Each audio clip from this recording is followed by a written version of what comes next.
Estamos reunidos em nome do Pai, e do Filho, e do Espírito Santo. Amém. Vinde, Espírito Santo, enchei os corações dos vossos fiéis, e acendei neles o fogo do vosso amor. Enviai o vosso Espírito, e tudo será criado, e renovareis a face da terra. Oremos. Ó Deus, que instruístes os corações dos vossos fiéis, com a luz do Espírito Santo, fazei que apreciemos retamente todas as coisas, segundo o mesmo Espírito, e gozemos sempre de sua consolação, por Cristo Senhor nosso. Vamos cantar, né? Nós descer divina luz.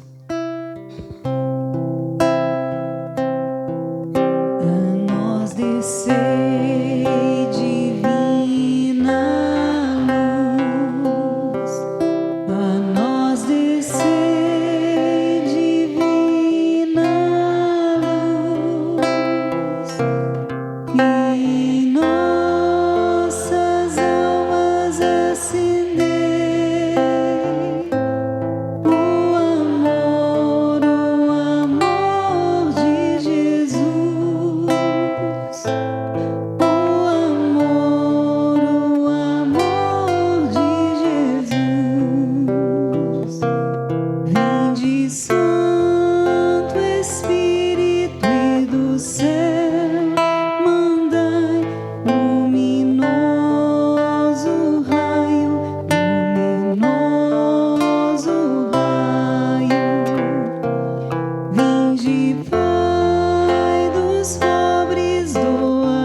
Senhor, meu zeloso guardador, se a ti me confiou a piedade divina, sempre me rege, me guarda, me governa, me ilumina. Em nome do Pai, do Filho e do Espírito Santo. Amém. Vamos sentar. Então, esse é o segundo dia dessa sequência de estudos, né?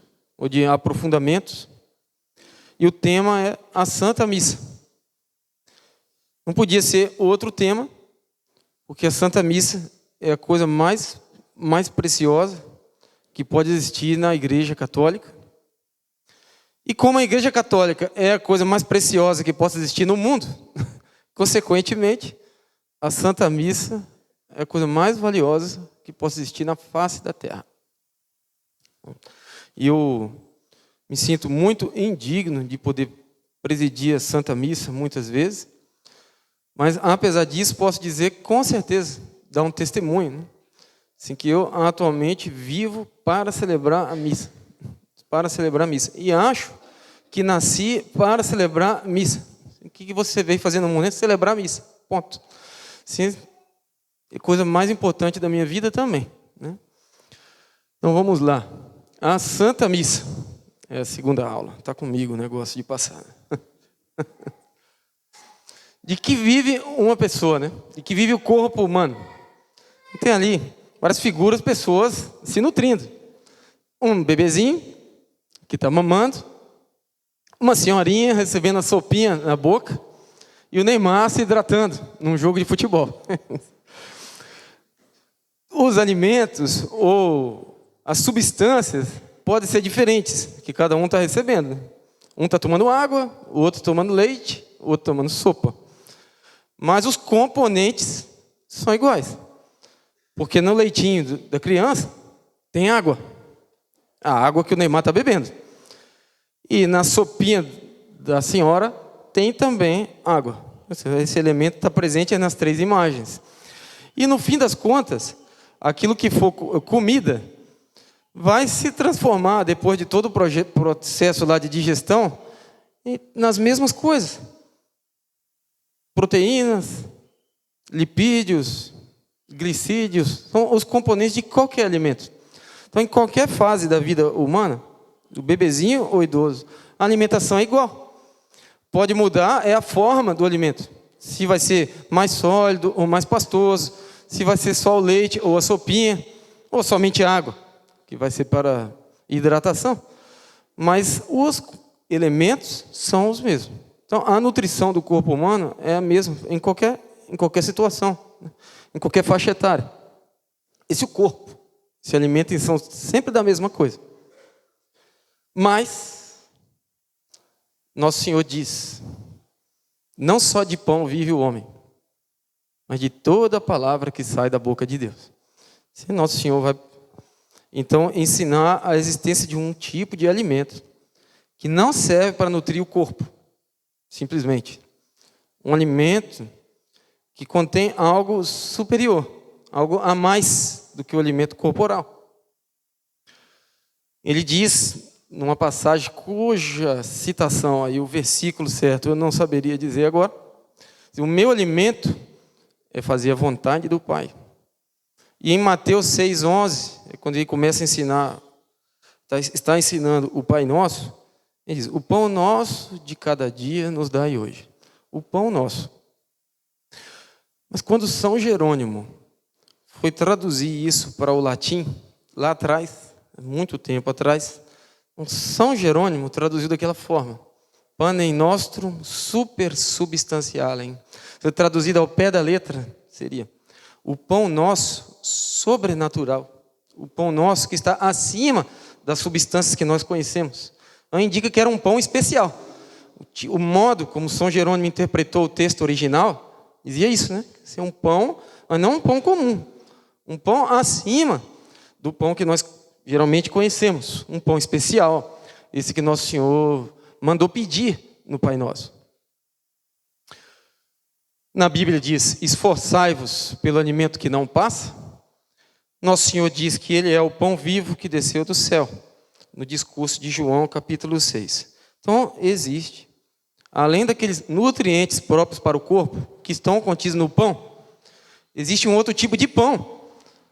O pão aí como um símbolo, né, do alimento. Um outro tipo de alimento que não serve somente para o corpo. E é desse pão que vive o corpo místico de Cristo. Lembramos então do nosso último encontro, né? O corpo místico de Cristo é a igreja. Então, de que vive a igreja? Responde São João Paulo II. A igreja vive da Eucaristia. Do mesmo jeito que nós vivemos daqueles nutrientes, a igreja vive da Eucaristia. Isso aqui alimenta a igreja, isso que faz a igreja crescer, isso que faz a igreja viver. Isso que faz a igreja experimentar a verdade daquelas palavras de Mateus 28:20. E eu estarei sempre convosco, até ao fim do mundo. Então a igreja vive da Eucaristia. O sacrifício eucarístico, diz ele, né? O Papa João Paulo II, é a fonte e o centro de toda a vida cristã. É para guardar, né? Então, assim, o centro e a fonte de toda a nossa vida cristã é a Eucaristia. É a coisa da qual todo o resto tira o seu valor. Agora há pouco nós rezamos o terço. Com certeza o terço tem um grande valor. Mas de onde vem o valor do terço? O valor do terço e de qualquer outra oração que se possa fazer é tirado dos sacramentos, principalmente da Eucaristia. A Eucaristia é como o sol. E em torno da Eucaristia, todos os outros elementos que tem na igreja, eles ficam como se fossem ali os planetas girando em torno daquele sol. Então tudo tem o seu valor, tudo tira a sua energia, a sua graça, a sua beleza da Eucaristia. Isso, nada na igreja pode estar desconectado da missa. Pode ter muitas coisas na nossa igreja.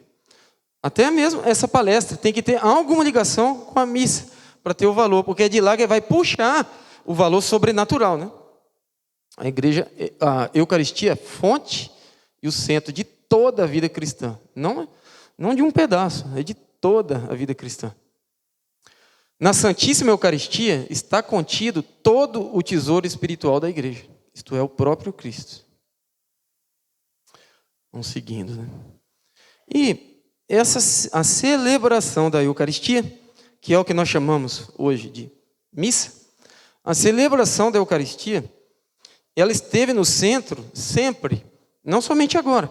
Assim, já aquele primeiro grupo de cristãos, o centro da vida deles, enquanto comunidade, né? O centro da vida da comunidade era a Eucaristia. Se reuniam para celebrar a Eucaristia.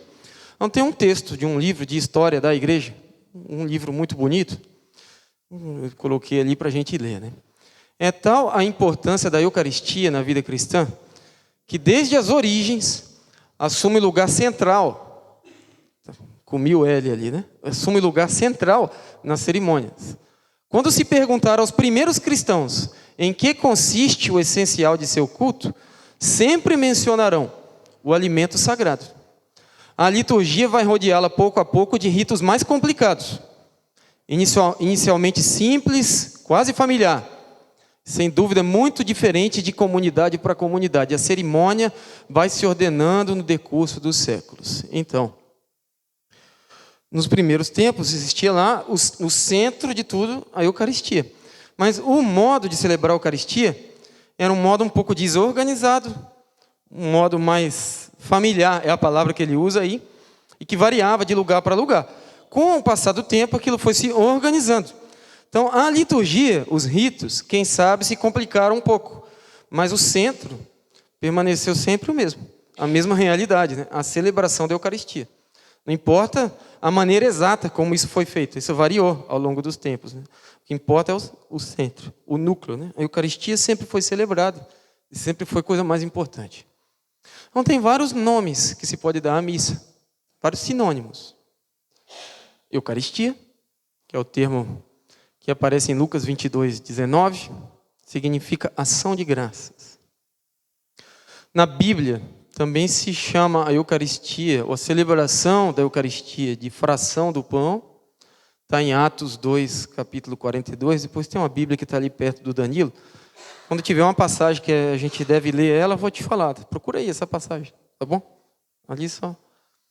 Então, a fração do pão era referência à última ceia.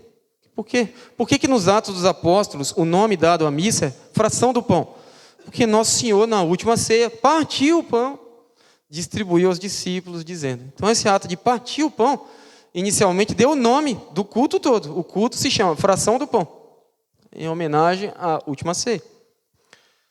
A palavra missa tem a origem difícil de encontrar. Tem dúvidas. Não se sabe bem perfeitamente o que significa a palavra missa. De onde que veio, como que surgiu. E tem duas possibilidades principais. A primeira é a seguinte. Quando a liturgia já estava mais bem organizada, no final da missa, na hora de despedir o povo, o diácono dizia umas palavras, como até hoje ele diz, né? Ide em paz e o Senhor vos acompanhe, ele diz, em português. Mas em latim ele diz, ite missa est. Essa é a expressão usada no final. Então, essa missa significa uma despedida. Então, talvez essa última palavra que era usada, que era a palavra missa, acabou se tornando um sinônimo da celebração inteira. Como terminava com a palavra missa, então pronto, botaram logo o nome do culto todo de missa. A outra possibilidade é que venha da palavra mensa, que significa mesa, a mesa sagrada, né?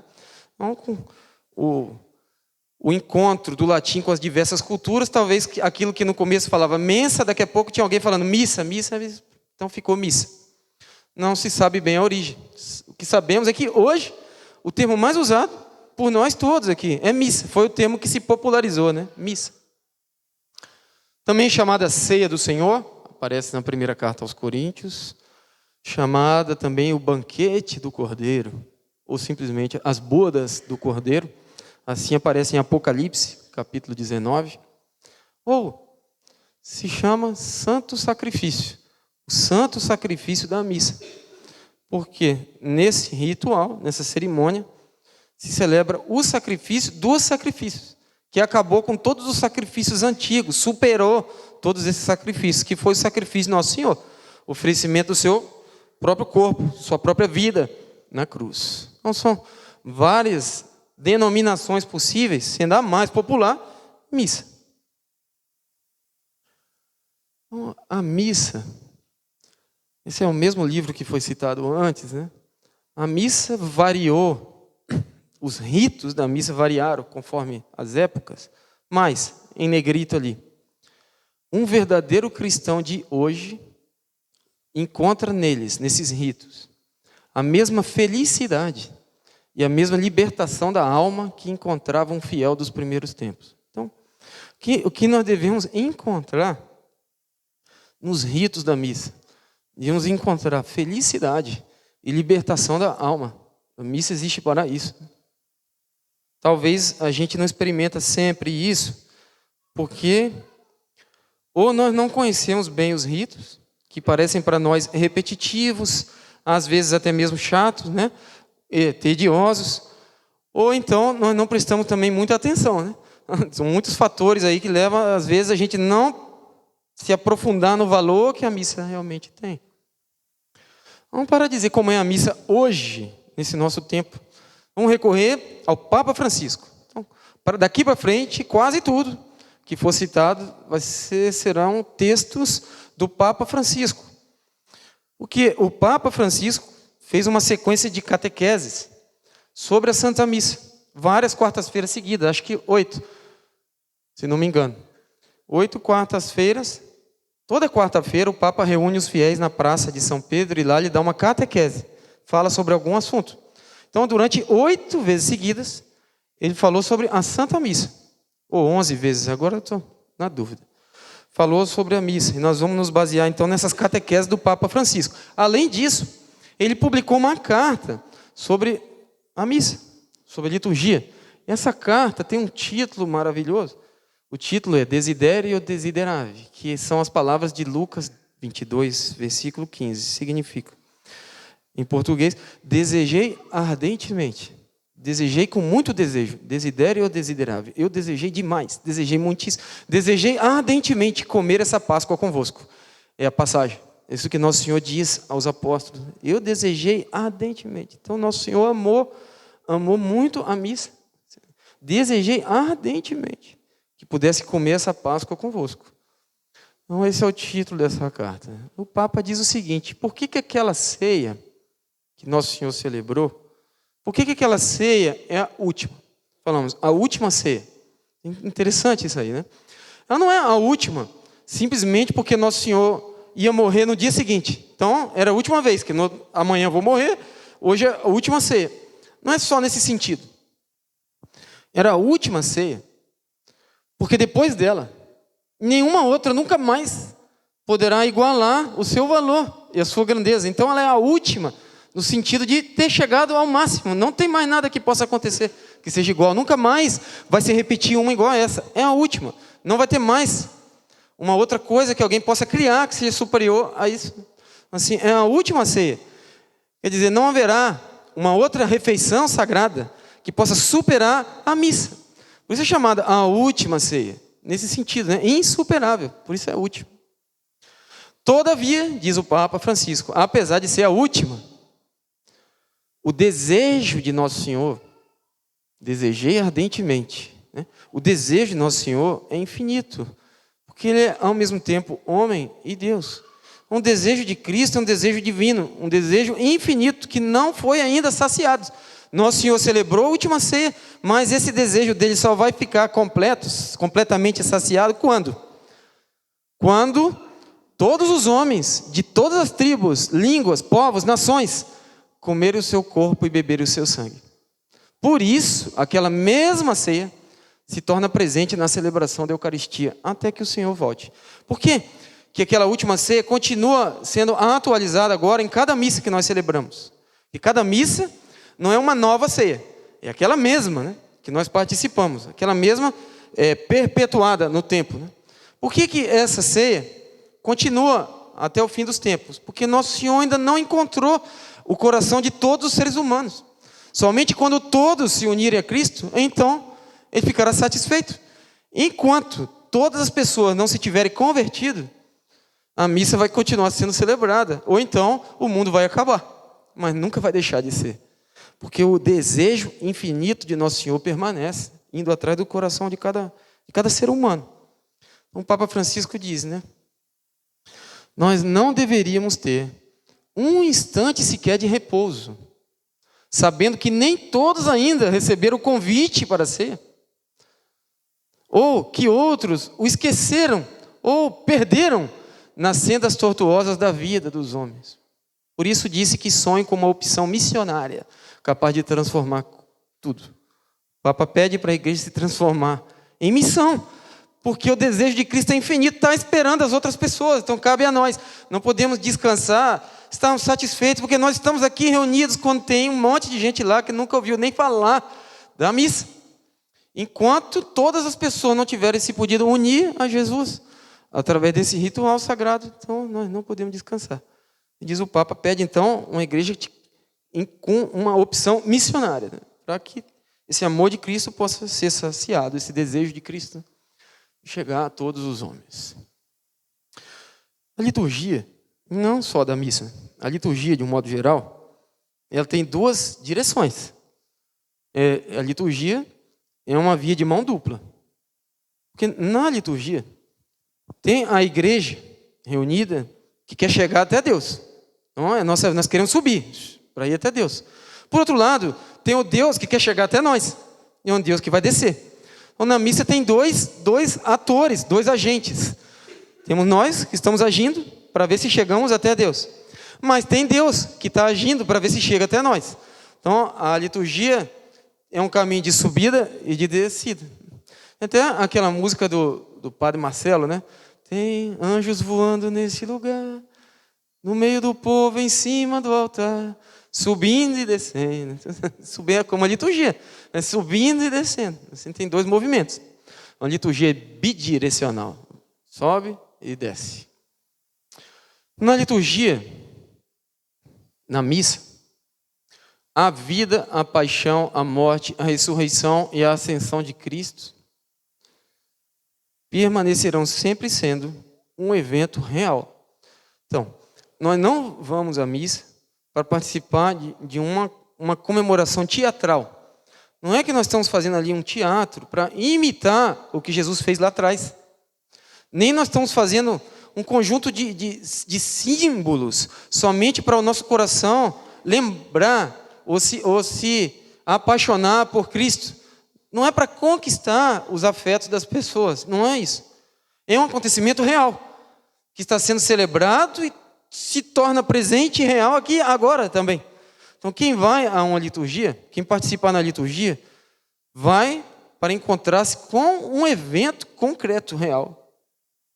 Um evento verdadeiro, que aconteceu na história e que se torna presente aqui nesse altar.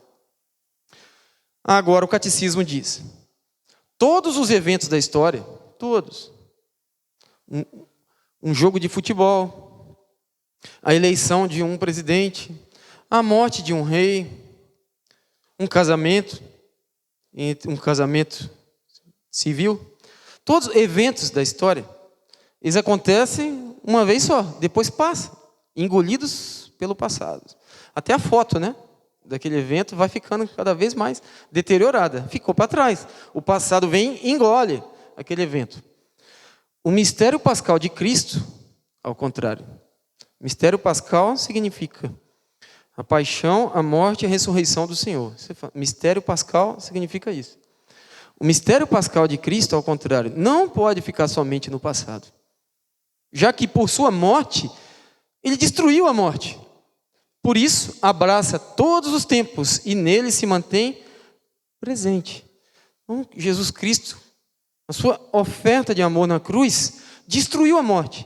Então, ele não pode ser engolido pelo passado. Não pode ficar lá atrás, como todos os outros eventos da história, porque Nosso Senhor venceu a morte. Então, também aqueles acontecimentos da sua vida, eles se eternizaram. Eles ultrapassam a barreira da morte. Eles são sempre presentes. O evento da cruz e da ressurreição permanece e atrai tudo para a vida. É muito bonito isso, né? Por que as coisas que aconteceram na vida de Jesus não são coisas lá do passado? Porque destruiu a morte. Se ultrapassou as barreiras do tempo. Não tem como o passado guardar para si. Tudo é sempre presente, é eternamente presente. Os acontecimentos da vida de Cristo. Tem um ditado ali, um ditado latino. Lex orandi, lex vivendi, lex credendi. O modo como nós oramos é o modo como nós vivemos e é o modo como nós cremos. Isso é para guardar, né? O modo como nós oramos é o modo como nós vivemos e é o modo como nós cremos. Então, se nós não oramos bem, se nossas celebrações litúrgicas não são bem feitas, não são bem ordenadas, se o nosso espírito, quando vamos à missa, não está bem ordenado, nosso espírito não está focado em Deus, consequentemente, a nossa vida também não estará. Porque o modo como nós rezamos será depois o modo como nós vivemos. Existe uma correspondência entre a liturgia e a vida. Não são coisas separadas. Aquela 1 hora que nós passamos na igreja no domingo, depois ela repercute no modo como nós vivemos nossa vida. A maneira como nós oramos é a maneira como nós vivemos. A oração, ela afeta a vida. A missa, ela se estende depois para a vida. Se participa com o coração reto, então vai ter uma vida reta. Se participa da missa com o coração distraído, vai ter uma vida distraída. Mais ou menos é isso, né? Existe uma continuidade, uma correspondência entre o modo como nós oramos e o modo como nós vivemos. Então, se uma sociedade, o seu rito principal, que é a missa, é um rito desorganizado, é claro que essa sociedade depois vai ser desorganizada. Se numa sociedade não houver respeito pela coisa mais sagrada de todos, por que haverá respeito pela vida das pessoas? Claro que não haverá, porque o modo como se reza é o modo como se vive. A liturgia, ela não é uma coisa fechada em si, ela tem um impacto depois na vida lá fora. Tem um impacto nas famílias, nos lares e principalmente na nossa alma, né? No nosso coração. Então, o modo como nós oramos se torna o modo como nós vivemos e o modo como nós cremos. Uma pergunta. O que nós vamos fazer na igreja? Nós vamos assistir à missa, nós vamos participar da missa. Você já está bem batido, né? Nós vamos para participar da missa. Então ninguém vem aqui no domingo para ser um espectador. Não vem para assistir. Ele vem para participar. Sim, participar ativamente. Sim, e vai participar de que forma? Bom, vai participar fazendo o que tem que fazer. O padre fazendo o que ele tem que fazer, o diácono fazendo o que ele tem que fazer, o ministro fazendo o que tem que fazer. Cada pessoa que vem na missa, dependendo do seu estado de vida, ela tem uma função para exercer ali. Assim, mas eu estou apenas sentado aqui no meu banco, eu não quero participar. Não, eu participo, claro que sim. Participo fazendo em nome do Pai, do Filho e do Espírito Santo, participo respondendo, levantando e sentando, e participo principalmente colocando o meu coração naquelas coisas, deixando a palavra de Deus entrar pelos meus ouvidos e atingir o mais profundo da minha alma. Participo com a minha atenção, então, participo com a minha preparação para a missa, participo com a minha contribuição, até mesmo na hora das ofertas aqui. Então tem 1000 coisas que uma pessoa faz que tornam ela participantes da missa, né? Verdadeiramente participante. Ninguém é ator. Todo mundo está participando.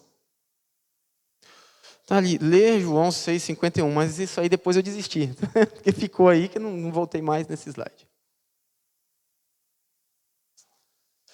Certo. Então vamos agora para a missa.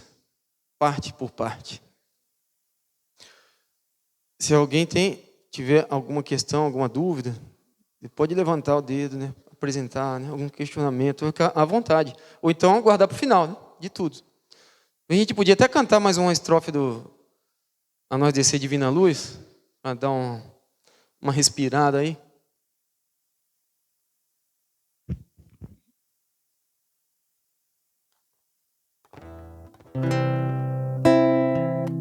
A nós descer divina luz, a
que se deve fazer antes da missa, chamado jejum eucarístico.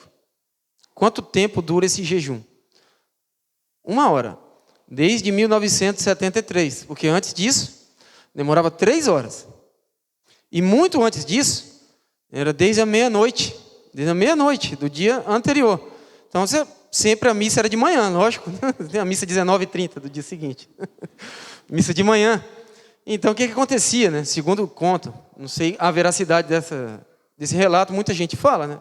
O que acontecia é que o padre, então, ia nas comunidades celebrar a missa. Antes da missa atendia a confissão das pessoas, depois dava catequese para as crianças, depois ia para a missa. Isso já era final da manhã, 11 horas da manhã. E assim também o povo. Então, na hora da refeição, eles comiam muito, o que tinha fome. Por isso alguém diz, quando come demais, fala bem assim, hoje comi como um padre. Como um padre, provavelmente vem daí, segundo dizem, né? Não sei a veracidade desse relato, não. Então, o que se faz nesse jejum? É jejum de quê? Jejum de tudo, exceto água e remédios.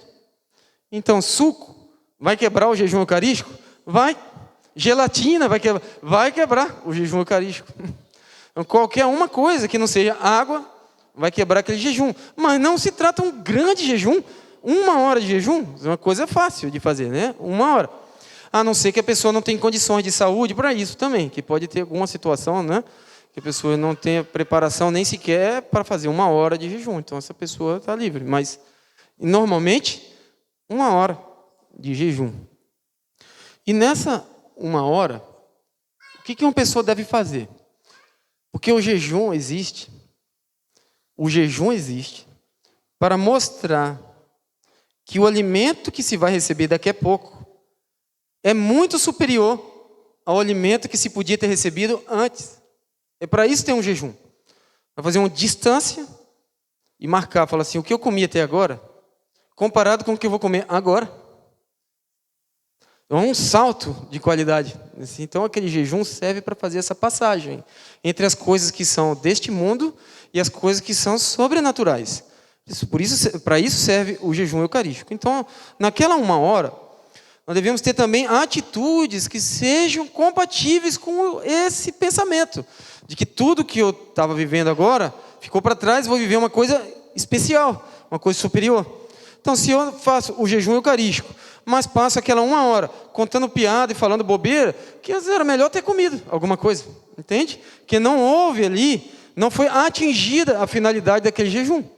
Então, esse jejum ele deve ser acompanhado de uma atitude espiritual compatível. Né? Aquela 1 hora, então, é uma janela de preparação para participar na Eucaristia. Fazemos essa preparação através do silêncio. Veja como são nossas igrejas quando nós chegamos. Veja que está todo mundo se preparando para a missa. Mas tem também um motivo bíblico para esse jejum, né? O motivo bíblico está em 1 Coríntios 11, versículos 17 e 22. Não precisa ler, não.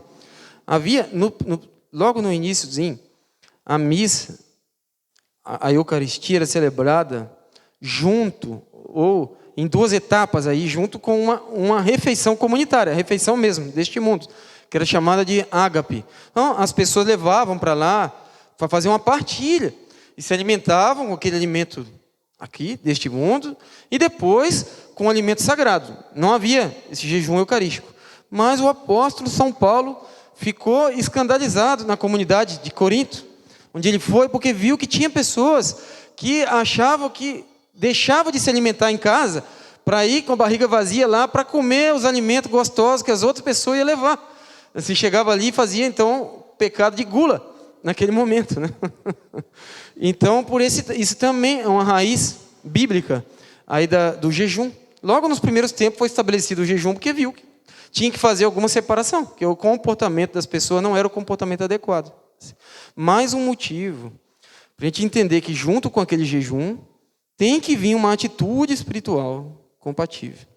Porque foi para isso que esse jejum foi estabelecido, não agora, Desde sempre, desde a origem lá, no tempo dos apóstolos. Foi esse o motivo, né, para que o Espírito pudesse prevalecer sobre a carne, né, é que se estabeleceu esse jejum.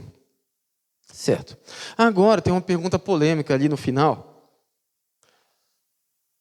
Se eu chegar atrasado na missa, posso comungar? Por que essa pergunta é polêmica? Vou dizer por quê. Porque não tem isso escrito em lugar nenhum. Você não vai achar lá no catecismo, se a pessoa chegou atrasada, ela pode comungar? Não há essa resposta em qualquer documento da igreja que diga isso. Até que momento uma pessoa poderá comungar se ela chegar na missa? Isso vai do bom senso. E os padres devem dar alguma palavra, né, para ajudar o povo a tomar uma decisão. Vou comungar ou não vou comungar? Então, alguns padres, por exemplo, eles apontam momentos na missa, né? Falam assim, você chegar até o evangelho, você pode comungar, por exemplo, né? Porque ele vê que com o discernimento espiritual dele diz isso, né? Que até o evangelho tá bom. Mas não que isso tenha uma regra fixa, vocês entendem? É um conselho que o padre possa dar. Então, vou dar a minha opinião aqui agora. Então, se ninguém quer seguir, não tem problema. É a minha opinião. Não tem nada de oficial nisso. Minha opinião é que ou a pessoa assiste a missa inteira ou não assiste nada. Então, se chegou, já fez em nome do Pai, já passou. Já perdeu. Não tem assim um momento até o qual ela possa chegar para participar na missa. O mandamento da igreja é, com a linguagem antiga, né? Ouvir missa inteira aos domingos. Missa inteira. Não fala 99% da missa, fala a missa inteira. Então, se perder 1%, já não é a missa inteira. Esse é o meu pensamento. Mas tem que se separar o que é participar da missa e o que é comungar. Porque, por exemplo, um doente e recebe a comunhão em casa, não recebe? O ministro da Eucaristia vai lá e leva a comunhão para ele. Esse doente participou da missa? Não. Ele não participou da missa e recebeu a comunhão. Ou então nós vamos a uma celebração da palavra. Participamos na missa? Não. Mas vamos receber a comunhão. Portanto, é possível que uma pessoa receba a comunhão sem participar da missa. Então, tem como considerar dois momentos distintos. Uma coisa é a missa inteira. Outra coisa é somente a comunhão. Então, eu penso, se uma pessoa chegou atrasada na missa, porque se embolou no trânsito, porque teve uma urgência para resolver, porque estava fazendo hora extra no trabalho, o patrão obrigou a ficar, não quis liberar antes daquele horário. Então, sem culpa alguma, aquela pessoa chegou atrasada, seja qual for o momento que ela chegou, nem que seja o Pai Nosso, ela deve comungar, no meu entendimento, deve comungar. Mas ela não terá participado da missa, ela terá participado da comunhão. A missa ela perdeu, mas ela vai receber comunhão. Estão entendendo o que eu estou querendo dizer? Porque perdeu sem culpa própria, que vai muito diferente. Você chegou na hora do perdão, chegou no comecinho da missa, estava na hora do perdão ainda que eu cheguei, mas eu demorei porque eu estava esperando terminar a disputa por pênaltis do Fla-Flu. Então, não deve comungar. Claro que não. Porque podia ter chegado antes, né? Além disso, ela não fez aquela 1 hora de preparação. Ela não tem qualquer preparação para comungar, essa pessoa. Então, tudo tem que ter um discernimento do caso, né, concreto. Então, cada pessoa que tem o bom senso aí de receber a comunhão. Um conselho geral, vale não chegar atrasado na missa. Certo? Não chegar. Então, se vocês ouvirem, mas eu já ouvi 10 conselhos diferentes sobre isso. Sim, já ouviram 10 conselhos, porque não há um regulamento formal sobre isso, né? Vai ter quantos conselhos, quantos forem os padres. E cada um vai ter um seu discernimento, aí, um modo de aconselhar os seus paroquianos. Estou dando aí o meu conselho, com a minha responsabilidade perante Deus também, né? Então, vamos organizar a procissão de entrada. Nessa procissão de entrada, tem uma ordem dos ministros. Vocês já repararam? Na frente vai a cruz, depois tem uma sequência. Vem os coroinhas, o ministro da comunhão, os leitores, até chegar no final. Geralmente, o padre, que vem no fim, né? Se o bispo vier, o bispo. Se o papa vier, o papa. Por aí vê que tem uma ordem de hierarquia, né? Porque o Espírito Santo, ele deu à igreja 2 tipos de dons. Ele deu para a edificação da igreja os dons chamados carismáticos. Então, dom de profecias, dom de cura, né, dom de línguas, são os dons carismáticos que ele deu à igreja. Mas ele deu também os dons hierárquicos, que são para o governo da igreja, para que a igreja continue caminhando aí com uma estrutura, uma certa organização. Isso mais ou menos nós vimos também no último encontro. Então, esses dons hierárquicos é que ficam aparecendo aí, a questão do governo da igreja. Por isso tem aquela ordem na procissão de entrada, devido aos dons hierárquicos. Existe uma hierarquia, e aquela hierarquia não foi simplesmente estabelecida pelos homens. Aquela hierarquia foi estabelecida por Deus. Né? Deus determinou. Nosso Senhor desejou aquela hierarquia, Ele constituiu a igreja daquela forma. Né? Aquela forma. Mas não tem só esse sentido. Né? Erasmo de Roterdã era um homem do século XV e XVI que era muito crítico para com a sociedade do seu tempo e para com o clero. Ele criticava muito o clero, as incoerências na vida do clero. Então, ele escreveu uma obra, se chama O Elogio da Loucura.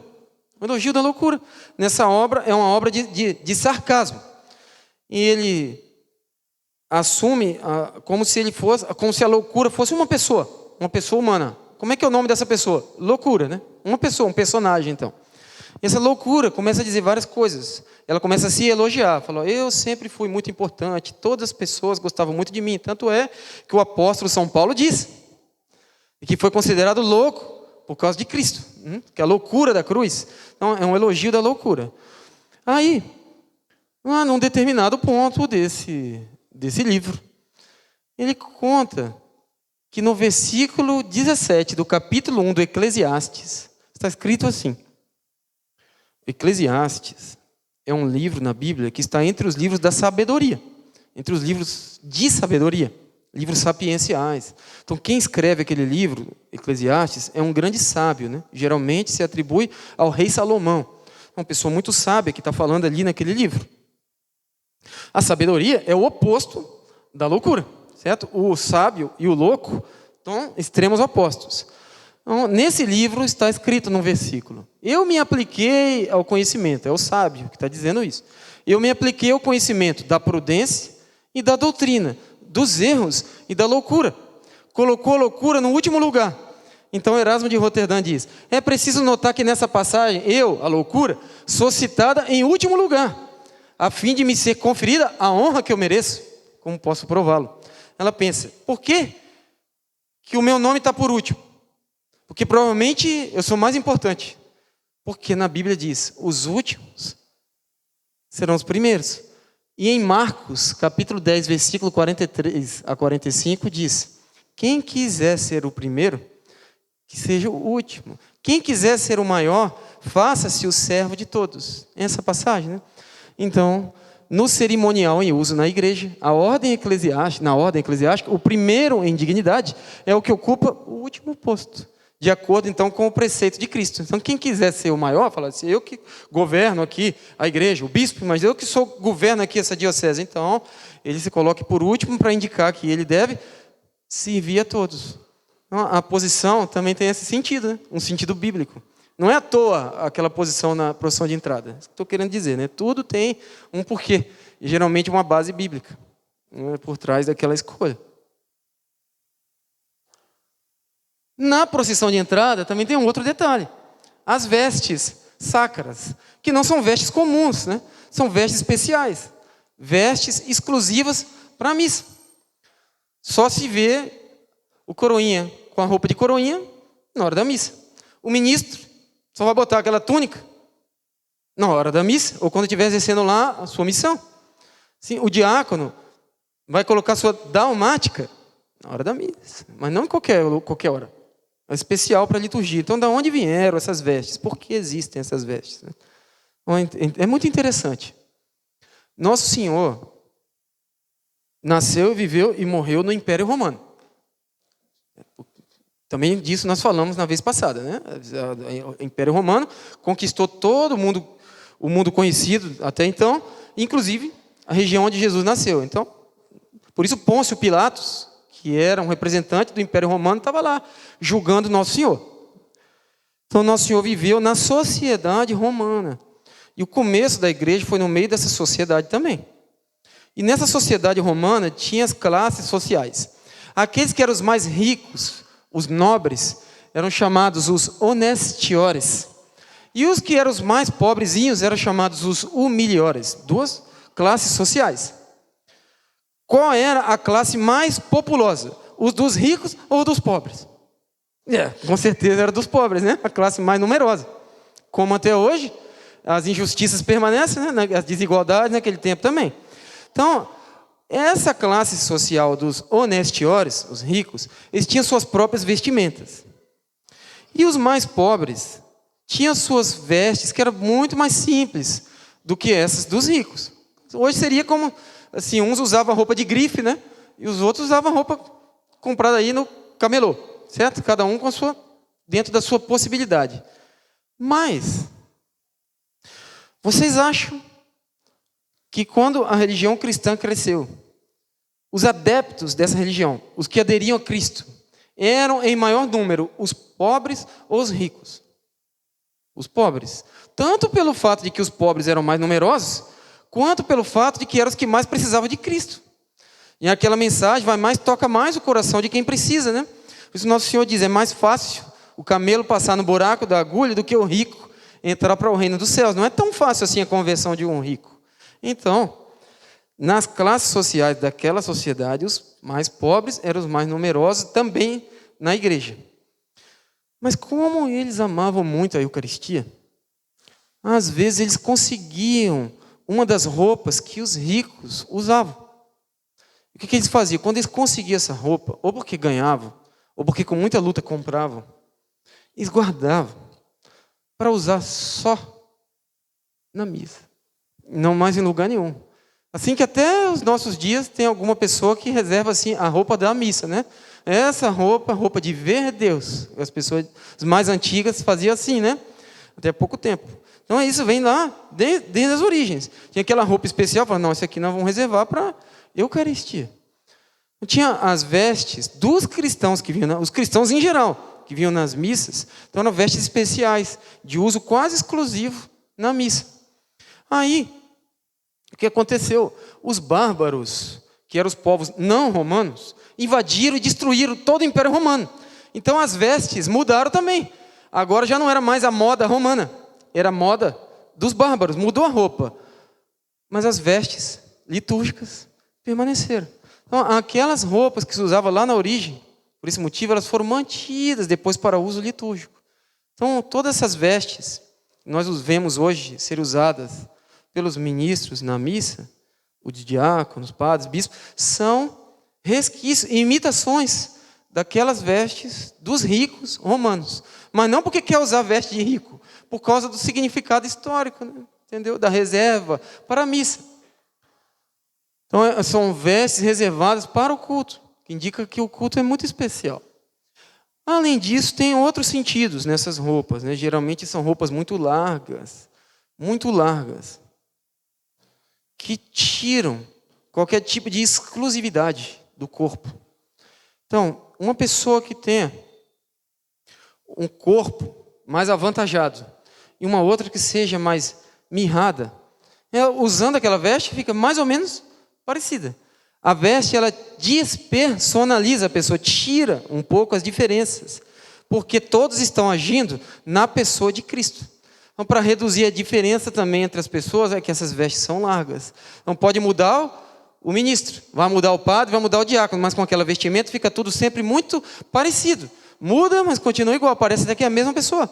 Que para indicar que, na verdade, um só é o celebrante principal, é Cristo. O sumo eterno sacerdote. Despersonalizar. Quando uma pessoa vai batizar, ele não diz assim, que Deus te batize, em nome do Pai e do Filho. Ele diz, eu te batizo. Em nome do Pai, do Filho e do Espírito Santo. Eu te batizo. Porque está assumindo uma autoridade, né? Uma autoridade de Cristo. Ou na confissão. Uma pessoa vai se confessar, na fórmula não diz que Deus te perdoe. Diz, eu te absolvo. Que está assumindo a autoridade de Cristo. Mas nesse sentido também, que as vestes, elas querem tirar as diferenças, porque não importa quem seja o ministro, importa o que ele diz, e diz em nome do Senhor Jesus, né? Essa a autoridade que não é dele, é de Cristo. Essas vestes também têm um caráter de obediência. Porque no ritual da missa prescreve lá, você vai usar essa roupa, pronto. Ah, não, mas não gosto dessa, quero usar aquela, mas é essa que tem que usar. Dessa cor, desse jeito. Não tem, diminui. Então, a vontade própria. Você tem que ser, não posso mudar a cor, não pode essa cor aí. Então, tem também um sentido de obediência. Você vai usar. E de universalidade. Porque Cristo deixou esse culto, essa bênção, não para mim, deixou para a igreja, da qual eu tenho a honra de fazer parte. Então não vou fazer do meu jeito, é do jeito que a igreja diz que tem que ser. Então, esse caráter de obediência também muito, muito importante. Além disso, as vestes, na Bíblia, aparecem muitas vezes. No Apocalipse, tem a multidão dos santos em vestes brancas, com suas túnicas, e carregando inclusive estolas. Estola é aquilo que o padre usa assim, caído dos dois lados, né? E o diácono usa atravessado no peito, chama estola. Está mencionado lá no livro do Apocalipse. Além disso, Nosso Senhor compara a graça que uma pessoa recebe no batismo a uma veste. Tem uma festa de gala, e o homem que deu a festa procura, encontra entre os convidados um e pergunta: por que você entrou aqui sem você estar usando a veste própria dessa?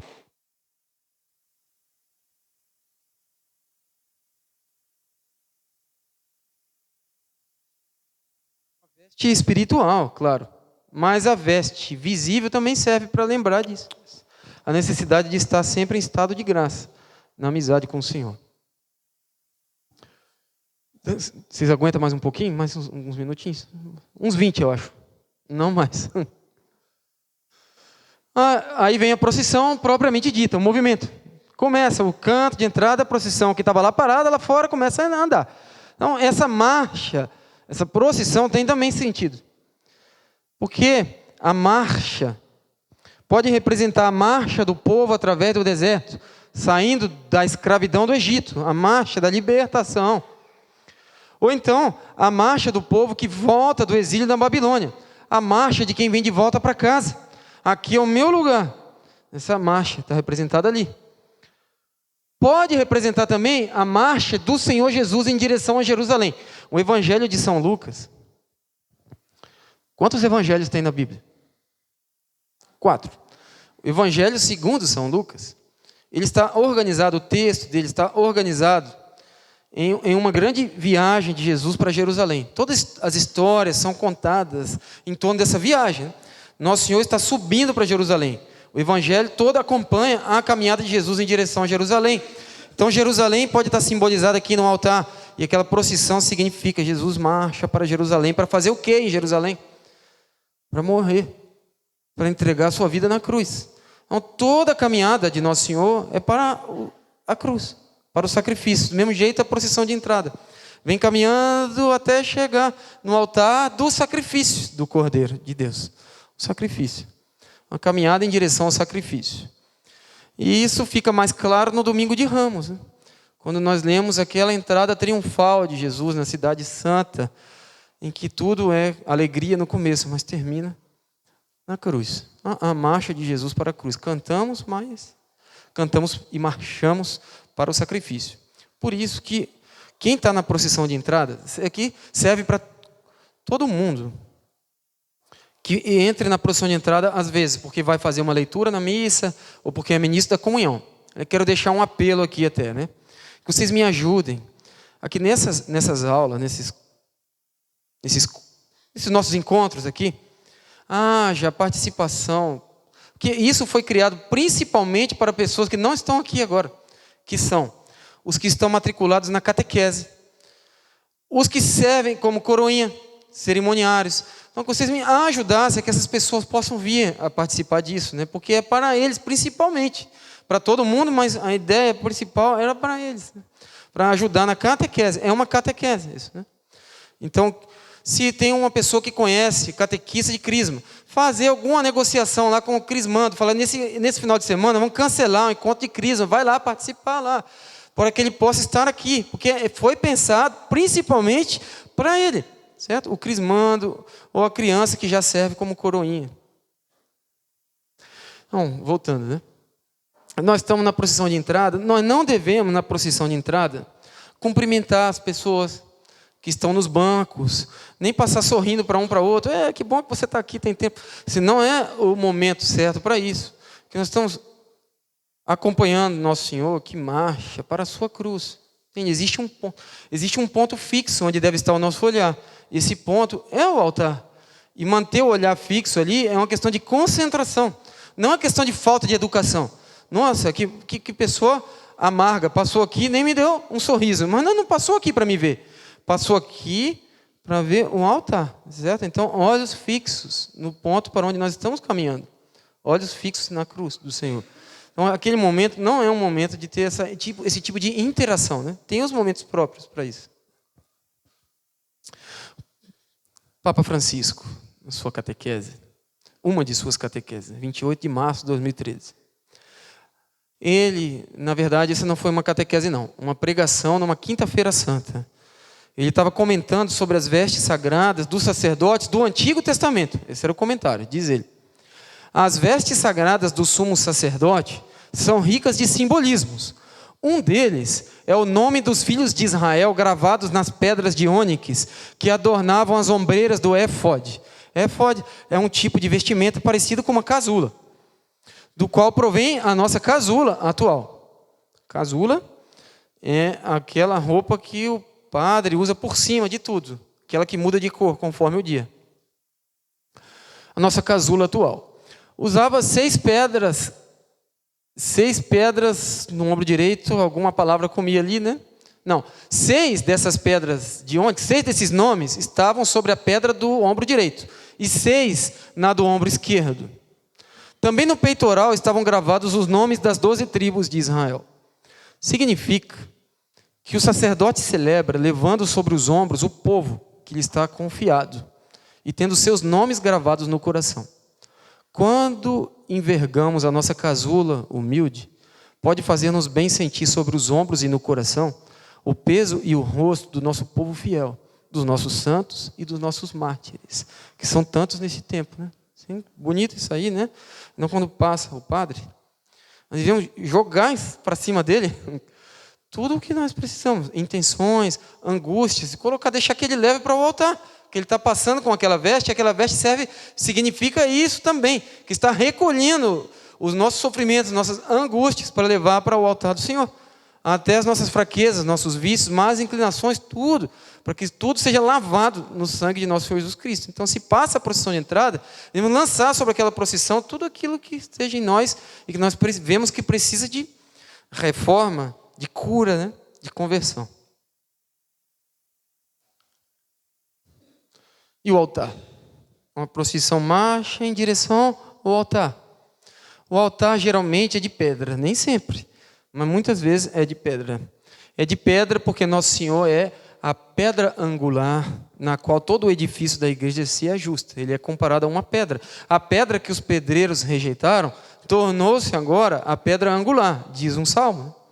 Então, Nosso Senhor é a pedra angular. Então, o altar é símbolo, principalmente quando é de pedra, é um símbolo direto de Nosso Senhor Jesus Cristo. Por isso, o altar é uma coisa que merece um respeito. Nós passamos de um lado para o outro e fazemos, quando vamos atravessar, né, fazemos um sinal de veneração, porque nós reconhecemos ali um símbolo de Cristo. Principalmente do túmulo, onde foi depositado ali o corpo do Senhor morto, e aquele túmulo foi o lugar da ressurreição também. A ressurreição de Nosso Senhor teve lugar dentro daquele sepulcro. Por isso se chama o Santo Sepulcro, que continha ali o corpo morto do Senhor, mas também foi o lugar que presenciou a ressurreição gloriosa do Senhor. Então, o altar está principalmente em correspondência ao túmulo em que Nosso Senhor foi depositado já morto e ressuscitou. Por isso tem sobre ele uma toalha branca, que significa o sudário, o pano, né, e os outros linhos que recobriram o corpo do Senhor morto. E que quando Jesus ressuscitou, esses paninhos foram deixados ali ao lado, né, dobradinhos. Então, as toalhas que recobrem o altar simbolizam isso. E podem simbolizar também nós todos que queremos nos unir em torno de Cristo, queremos agarrar-nos todos a Ele, como nós formássemos uma grande toalha, né? Uma rede assim que é colocada sobre Cristo, segundo a expressão do Salmo 92, versículo 1, que diz: Deus é rei e se vestiu de majestade. Se vestiu de majestade. Então esse rei se veste aqui, e essa majestade, a glória de Deus, somos nós, que aqui estamos, né? A felicidade de Cristo é a nossa presença aqui, junto dele, né? Aquela toalha também representa a igreja, de uma certa maneira, a igreja reunida em torno de Cristo.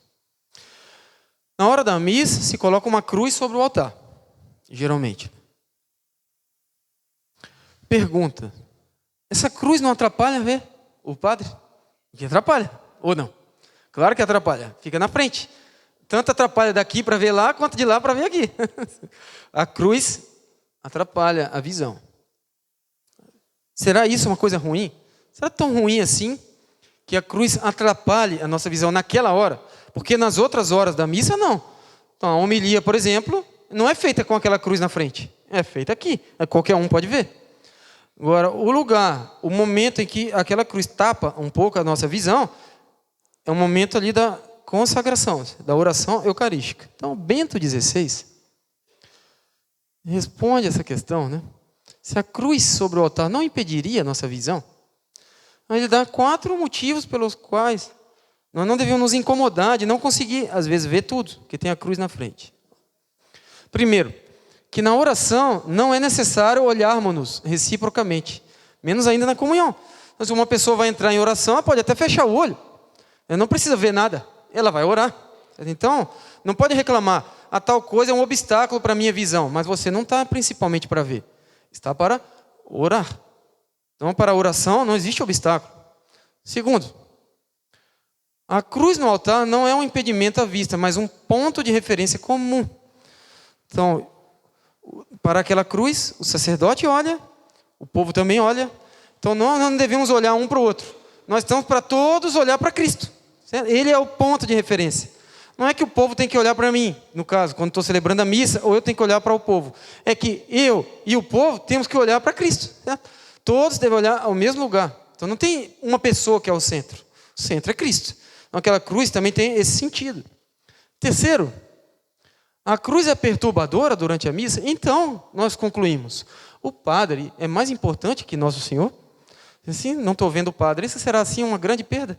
Grande coisa, eu não estou vendo o padre? Qual é a perda que tem nisso? Talvez até melhor. Eu quero concentrar meu coração em Deus e não no padre. Então, aquilo também ajuda que o padre cumpra aquilo que São João Batista pede, né? É necessário que eu diminua para que ele cresça, né?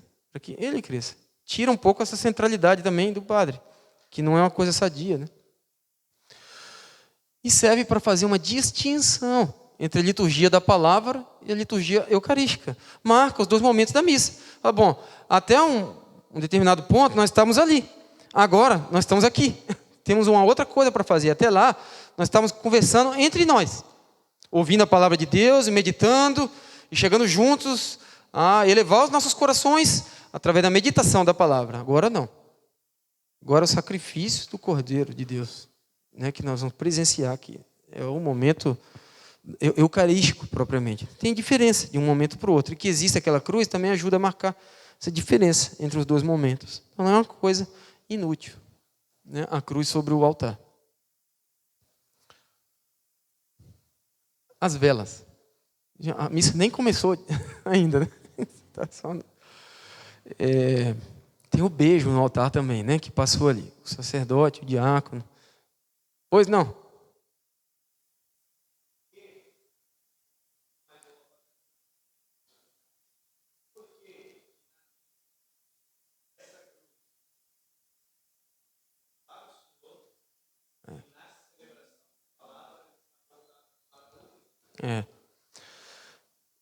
É porque somente na missa acontece ali o sacrifício do Cordeiro, propriamente, né? Então, marcando ali a necessidade de que o altar é o lugar do sacrifício. Essa cruz está virada para lá, né? Mas nós vamos ter um outro momento ainda sobre missa, que vai chegar nessa parte também, né? Mas o beijo no altar, então é porque o altar simboliza Cristo e porque muitas vezes debaixo do altar eles enterram, em alguns lugares enterram ali relíquias dos santos. Então aqui eu acho que nós não temos, né? Não tenho certeza, mas vocês são mais antigos aqui e vão saber dizer. Eu acredito que não tenha uma relíquia, Dona Elza. Uma relíquia do santo, não tem enterrada. Mas, por exemplo, na Catedral de Vitória tem. Lá enterrada relíquias de santos. Acho que Santa Luzia que tem uma relíquia lá embaixo. Então, beijo ao altar em veneração a Cristo e também porque ali estão depositadas relíquias de santos. Então, esse é o motivo do beijo no altar. Podemos arranjar alguma relíquia para enterrar aqui, talvez, né? As velas. Olha, uma vela significa muita coisa, mas é muita mesmo. Entre os símbolos que tem antes da missa começar, acho que a vela contém maior número de significados. O primeiro e mais óbvio é que Cristo é a luz do mundo e manda que nós sejamos também. Vós sois a luz do mundo. Depois, porque a palavra que nós vamos ouvir ilumina a nossa vida, né? Aquele salmo que é também um cântico, né? Tua palavra é lâmpada para os meus pés, Senhor. Lâmpada para os meus pés, Senhor. Luz para o meu caminho. Lâmpada para os meus pés, Senhor. Luz para o meu caminho. Tem o sentido da oração que vai iluminar a nossa vida, nossa alma interiormente. Tem Apocalipse 21, 23, que diz que a cidade celeste não precisa da luz do sol, nem da luz da lâmpada, que lá é uma luz que brilha para sempre, né? A glória de Deus que ilumina aquela cidade. Mas enquanto nós não chegamos lá, nós precisamos da pobre luz da vela, né? A própria luz aqui que nos ilumine. Pobre luz desse mundo. A vela também só está acesa enquanto se consome. Não tem como a vela estar acesa sem se consumir. Isso indica que uma pessoa que quer brilhar, conforme Jesus pediu, o brilho verdadeiro do cristão está em consumir-se. Sem sacrifício não tem verdadeira luz. Nós não buscamos a luz que o mundo busca, que é a luz da glória pessoal, a luz da vaidade, a luz da beleza e outras. Nós buscamos a luz do sacrifício. E a vela simboliza perfeitamente o sacrifício. Enquanto ela está se sacrificando, aquela luz permanece acesa. Se ela acabar, não tem luz mais também, né? A luz depende dela se consumir. A luz da vela não ofusca a vista. E é um símbolo da humildade de Nosso Senhor. Ou da humilde manifestação de Deus na vida de Cristo, né? Do verbo encarnado. Como é humilde Jesus. No Antigo Testamento, uma pessoa não pode olhar para Deus, que a glória de Deus brilha mais do que a capacidade da pessoa. Mas quando Deus se encarna, em Jesus Cristo, qualquer um pode olhar. O pecador pode olhar, o doente pode olhar, o pobre pode olhar, o abandonado, o excluído. Qualquer um, a criança pode ir lá e tocar. Eu posso olhar Deus em Jesus, né? E a luz da vela é assim. É uma luz serena e humilde que qualquer pessoa pode olhar. Mas você tentar olhar a luz do sol, você não pode. E nem sequer a luz dessa lâmpada artificial. Por algum instante você até olha, daqui a pouco já ficou ofuscada a sua visão. Mas olhar para a luz de uma vela, que mal pode fazer uma pessoa, né? Como é humilde a luz de uma vela, né? Então também tem esse significado. E simboliza a virtude da fé. Por quê? Porque a nossa fé é pequena e frágil e se alguém soprar, acabou. Então tem que ser mantida com custo, não facilmente.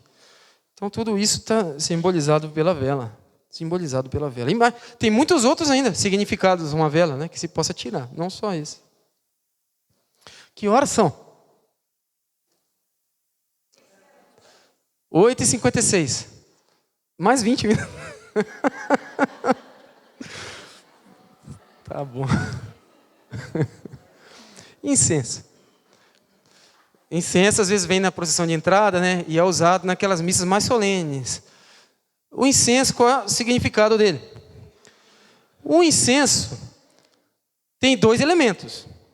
Quando ele é queimado ali, dentro daquele objeto que se chama turíbulo, tem um carvão incandescente.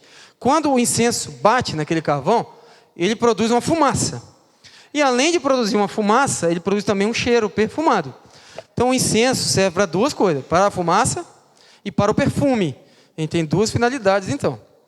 No Antigo Testamento, nos rituais lá de sacrifício dos animais, tinha um tipo desses sacrifícios, está em Levítico 1, por exemplo, Levítico 1, versículo 9, era chamado holocausto, quando aquele animal vai ser depois queimado no final. É oferecido a Deus em sacrifício e no fim torra aquele animal inteiro ou em partes. Para que aquele animal se transformando em fumaça, e seja como que oferecido a Deus. Assim, pronto, entregamos para Deus esse animal aqui, né? Sumiu no meio das chamas. Então, a fumaça do incenso se baseia nisso, nessa passagem também, né? E no Salmo 140, versículo 2, que pede que a nossa oração suba até Deus como a fumaça do incenso. O Salmo diz isso. Então, que a fumacinha do incenso simboliza isso. Além disso, o incenso foi oferecido pelos magos em adoração a Nosso Senhor. E em Apocalipse, capítulo 8, versículos 3 e 4, aparece lá o uso do turíbulo no céu. Os turíbulos com incenso para adorar aquele que está sentado no trono, o Cordeiro de Deus. Então, até no Apocalipse, até no céu, aparece ali o turíbulo sendo utilizado na liturgia celeste. Em 2 Coríntios, capítulo 2, versículo... Naira, se puder achar na Bíblia aí, ó. 2 Coríntios, versículo 2, capítulo 2, versículos 14 a 16. E é uma passagem muito bonita sobre o perfume de Nosso Senhor Jesus Cristo, né? E dos cristãos que estão unidos a Ele, né? O bom perfume de Cristo. Achou? Enquanto procura, a gente canta, então. A nós descer divina luz, a nós descer divina luz, em nossas almas acender o amor de Jesus.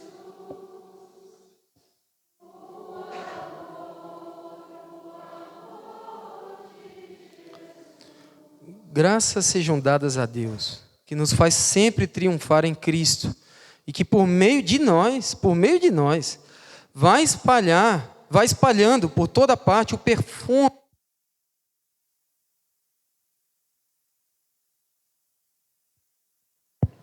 Por meio de nós, vai espalhando por toda parte o perfume do seu conhecimento. De fato, nós somos o bom odor de Cristo para Deus, entre os que são salvos e entre os que perecem. Para os que perecem, somos perfume de morte, para a morte. Para os que se salvam, somos perfume de vida, para a vida. O perfume, então, do incenso faz referência também a essa passagem bíblica. Aí, só uma curiosidade, esse é um turíbulo gigante, pesa 50 e poucos quilos, está em Santiago, em Compostela, na Espanha, onde tem a Catedral de Santiago, de Compostela. E se chama Botafumeiro, o nome desse turíbulo. Ele fica balançado ali de um lado para o outro por 8 homens, que seguram aquelas cordas, não dá para ver muito bem, mas estão ali fazendo um maior esforço para balançar aquelas cordas para o turíbulo ir para um lado e para o outro. Não sei se esse é o maior turíbulo do mundo, mas se não for, é um dos maiores. É só uma curiosidade, né? E para que esse turíbulo grande assim?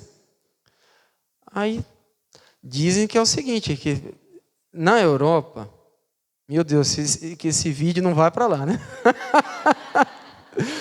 Na Europa, as pessoas não gostam muito de tomar banho, né? Não é muito a cultura.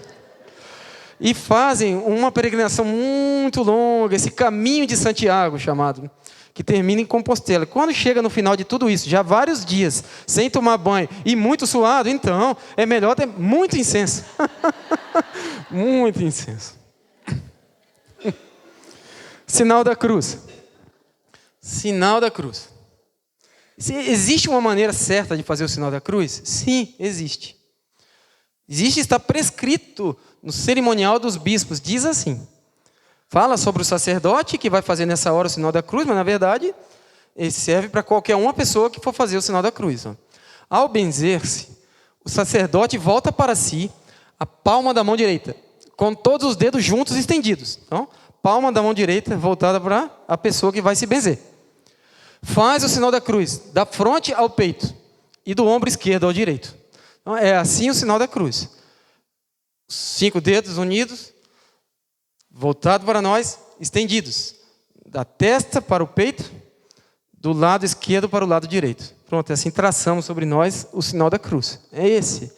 Esse é o modo perfeito, vamos dizer, o modo previsto, né, para se fazer o sinal da cruz. Então, não é que tem que fazer significados novos, como algumas pessoas falam, né?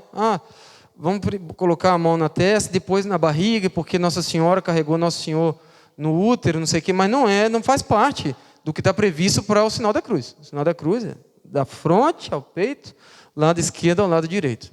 É assim. Só que o pequeno sinal da cruz, aquele que a gente faz no Evangelho, pelo sinal da Santa Cruz, livrai-nos Deus, nosso Senhor, dos nossos inimigos. Esse pequeno sinal da cruz é mais antigo do que o outro. Né? Interessante. Se provável, mais perto do tempo dos apóstolos, um pequeno sinal da cruz na testa. Talvez, por causa da perseguição também, né? Eles vão fazer um sinal da cruz tão vistoso assim, falar, aquele lá é cristão, pode botar no calabouço. Nossa, é um pequeno sinal da cruz, e servia até como comunicação, talvez. Alguém no lugar, fazia assim na cruz, fazia assim, lá vai um cristão. Tinha que andar meio escondido naquela sociedade. Né? Então, um pequeno sinal da cruz, principalmente na testa, parece mais antigo. E em Ezequiel, capítulo 9, versículo 4, se fala já sobre um sinal da cruz, um tal, né, que é uma cruz em forma de T, marcada na testa, numa das visões lá do profeta Ezequiel. Nós não vamos ler agora, só por motivo de economia de tempo. Por que a mão direita? Por que não a esquerda? Porque é um preconceito contra os canhotos. Não necessariamente. Não posso dizer com certeza que eu não estava lá na origem, né? Mas tem sentido que seja a mão direita. Nosso Senhor diz que a mão esquerda não saiba o que fez a mão direita. A mão direita. Depois também tem essas outras passagens bíblicas que contém, por exemplo, aquela de Atos ali tem. Quando o paralítico pediu a cura, o apóstolo tomou ele pela mão direita para levantá-lo também. Se diz quando uma pessoa tem um certo poder na Bíblia, que Nosso Senhor, por exemplo, quando vai subir aos céus, está sentado à direita de Deus Pai Todo-Poderoso, de onde há de vir a julgar os vivos e os mortos. Então tem muitas passagens que diz da mão direita. Essa é de Mateus 6,3, não me lembro agora o que seja exatamente, mas acho que é uma coisa interessante. Deixa eu só achar aqui rapidamente. Mateus, capítulo 6, versículo 3. Essa é propriamente a da esmola. Mateus 25, 31, que diz que no julgamento, né, à direita vão estar as ovelhas que praticaram as boas obras. E à esquerda vão estar os réprobos, aqueles que não praticaram as obras que precisavam praticar, as obras de misericórdia. Então, sempre a mão direita, à direita, indica alguma coisa boa na Bíblia. Então, o sinal da cruz é feito com a mão direita. Certo. Papa Francisco, sobre esse assunto. Né? Tem lá uma figurazinha, né? Uma criancinha aprendendo a fazer o sinal da cruz. O Papa diz, ao sinal da cruz, o sacerdote que preside faz o sinal e de igual modo fazem todos os membros da Assembleia, conscientes de que o ato litúrgico se realiza em nome do Pai, e do Filho e do Espírito Santo.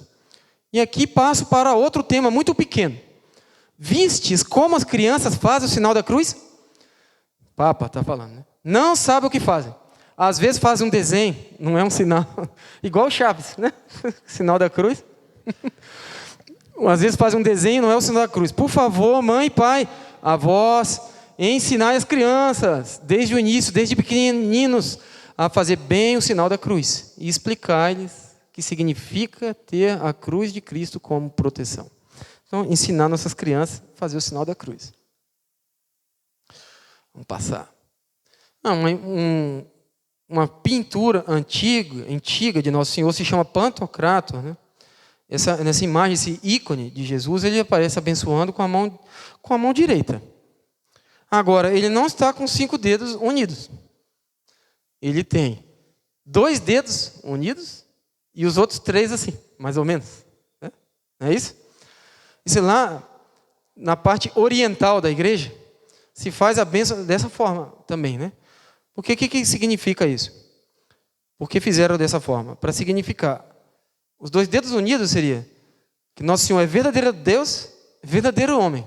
As 2 naturezas de Cristo, unidas, inseparáveis entre si. E os 3 dedos, Pai, Filho e Espírito Santo. A Santíssima Trindade, o Deus uno e trino. Então também tem um significado. Mas o nosso modo aqui no mundo ocidental, onde nós vivemos, é com 5 dedos unidos.